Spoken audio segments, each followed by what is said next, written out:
Hey guys, Scott here. I'm sure you've been seeing this clip from the Q&A circulating. I have no doubt you've seen this already. I just wanted to talk about what they said in it because in this clip, they pretty much admit that their MMR system is completely ineffective, but they use reasoning that I actually kind of agree with a little bit, but I wanted to go more into what they were saying and how it's expected. But there are things that they can do to improve, and it seems like I don't know, it seems like they didn't really even try to make an actual super functional one. They just knew it was ineffective and were like, it's fine. But I'm sure you guys have seen this now, but I'm going to play it in case you have not. This is from the Q&A from today.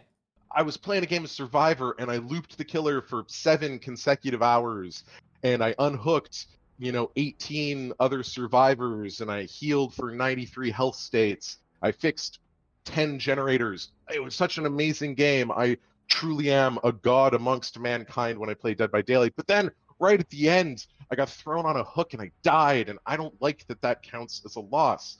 And the idea here is, wouldn't it be nice if you could do all of that and sometimes you'd get out alive, right? Like, wouldn't that be nice? That's the idea. That's all MMR is trying to do. Is it goes, I know that you died.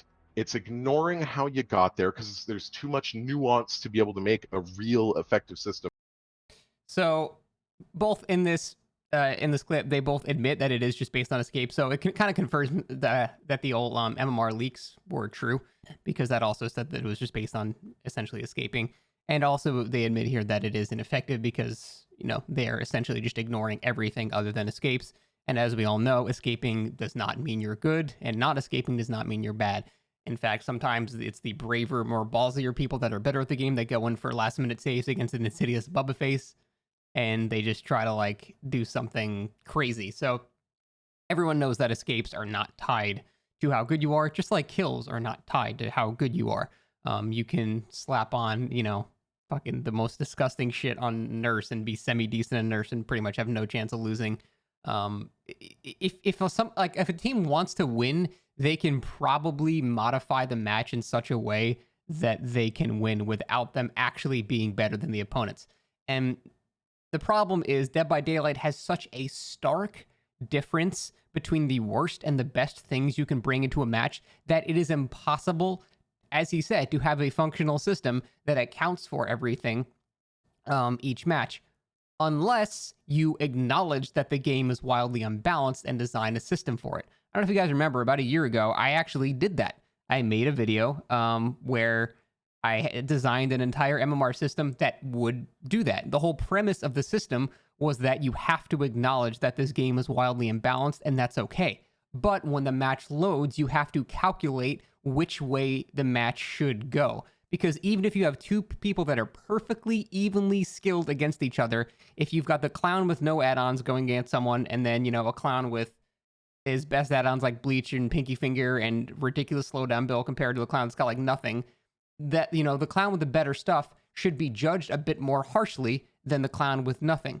And I think you have to do that in this type of system. You just have to, because the difference between having no add-ons and having Pinky Finger, it's like almost a different killer. It's completely different. So if you ever try to make an MMR system, you have to acknowledge that this game is insanely imbalanced, and then you can actually start catering results to those matches. So even if you did, go against the best comp team in the world and you were a clown with no add-ons, even if you got 2 hooks, that might be considered at least a draw, because the odds were so stacked against you based on what they build or what they brought in. They were in a 4-man, which would, lower their skill reward ratio. They all brought med kits, which were lowered more. They all brought DS Unbreakable, which were lowered even more, and you brought nothing. So you'd have no handicaps.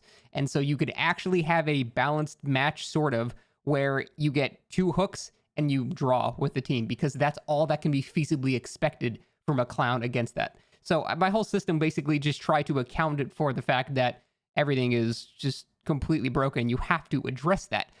If you do it like they're doing, though, and treat the game as if it's all a uniform, balanced game, and you just judge everyone based on the same criteria, of course it's going to be ineffective. And I've talked about this many times before. No one can do that. The smartest person alive could not create a system in this game that just uniformly grades everybody. And even for we were just talking about for the Survivor, he was obviously being facetious And, it was entertaining. Like he was saying, I repaired 10 generators and got 90 unhooks and stuff like that. So he's saying if I did godlike, the system cannot identify that I did that well. It only cares if I escape, which is ridiculous because you can identify that. And again, I've talked about this as well. It's a bit more complicated, but you can look at the time spent in a chase relative to the amount of time that the killer has been chasing in total. So if it's a really bad killer and he just tunnels one guy, you are 100% of the chases. Therefore, you're not still going to like DPIP if you lose because you occupy the killer for 100% of the time. It's a ratio based on how much time the killer spends chasing. Additionally, you'd be weighted for things like resource usage because that's also a skill determinant for Survivor. So if you used more pallets, you would get less rating, but it would also be related to the amount of pallets on the map. If you used 4 pallets on the game, you would not be judged nearly as harshly as if you used 4 pallets on Shelter Woods because obviously you have to make those resources last longer. And all you have on the game is just pallets. So that's all you have. So it has to take into account the map, like map offerings, things like that. So it is possible to make an MMR system that actually tries to view the game in somewhat of a balanced metric. It's just really hard to do. And frankly, I don't blame them for not doing it because it requires a lot. I went through and I assigned like values to like every single add-on and every single perk. Like Decisive Strike would moderately decrease the skill ratio, which would mean your match on your side, it would be weighted more heavily against you because you brought in a slightly stronger perk. There would be things like you have to account for all this stuff. Because in theory, an MMR system in which, if it still if it matched people that were just of equal skill together, fine, that would be okay. And I think that's what they were going for. But obviously that doesn't work when it's only determined by whether or not you escape. That's just never going to be a determining factor of who is good, and just getting kills will never be a determining factor of just who is good. There is so much more to it than that. Again, they even admit this, and I do have a bit of sympathy for them because, yes, it would be very, very hard to do it. We've talked about this before. It'd be very, very hard to get an accurate MMR system. But if they wanted to add an MMR system for whatever the fuck reason, at least do it right. Don't waste 2 years just accomplishing literally nothing. You've just made the exact same system that you currently had, or you had previously. It's just hidden now. It's like the new MMR system. I'm just going to blanket statement. It's the exact same shit as the old system. It's the exact same thing. Like there's actually no difference at all. You were rated essentially the exact same way, except it might be a bit harder to get to the top. But especially since it doesn't reset anymore, pretty much every killer is just going to eventually get to 1900 MMR and just stop.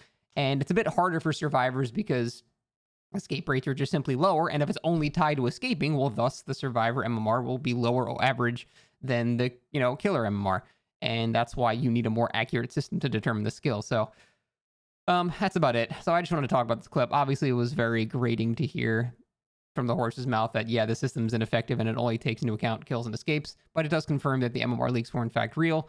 And it does show that they didn't want to try for like the effective system that actually takes into account everything. They just wanted to go with the lazy route, which I don't get because it took them 2 fucking years to make the exact same system that we currently have. I don't know. I'm really happy about this patch coming out, so I'm not going to go too harsh on them, but they just hyper missed the mark with this whole MMR thing. Everyone saw this coming and they still did it anyway. So yeah, that's super disappointing, but that is about it, guys. Thanks for watching. See you next time.